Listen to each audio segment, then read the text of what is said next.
ससुआ मारे छे रोज लाठी गे हमर सैया छे छे दोगला घाटी बोले मैं अब के नाक रहबे मैया गे ससुर मैं अब के नाक रहबे मैया गे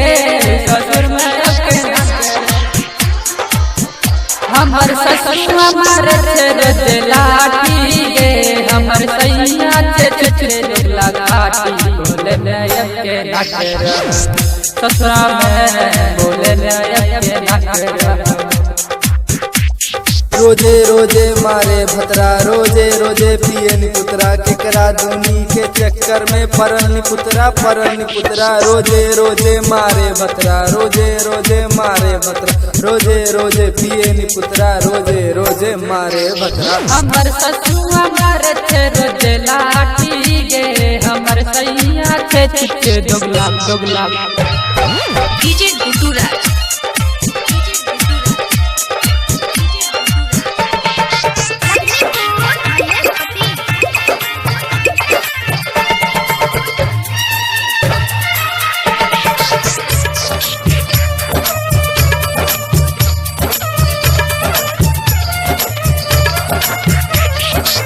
चोट से दहिया हर थर कहाँ पे दुखवा के कर बताइए गे हाँ गे मैया चोट से दहिया हर थर कहाँ पे दुखवा के कर बताइए गे सैया गए थे 10 बजे राती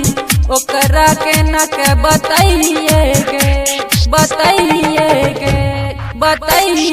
गे जब खाना हम पकाइल बैठी गे हमर दहियम लगे छे 20 बोले नायक के नाक रहबे ससुरा में बोले नायक के नाक रहबे मैया गे बोले नायक के नाक रहबे ससुरा में बोले नायक के नाक रहबे हमर ससुआ मारे छे रोज लाठी गे हमर सैया छे छे दोगला घाटी बोले नायक के नाक रहबे मैया गे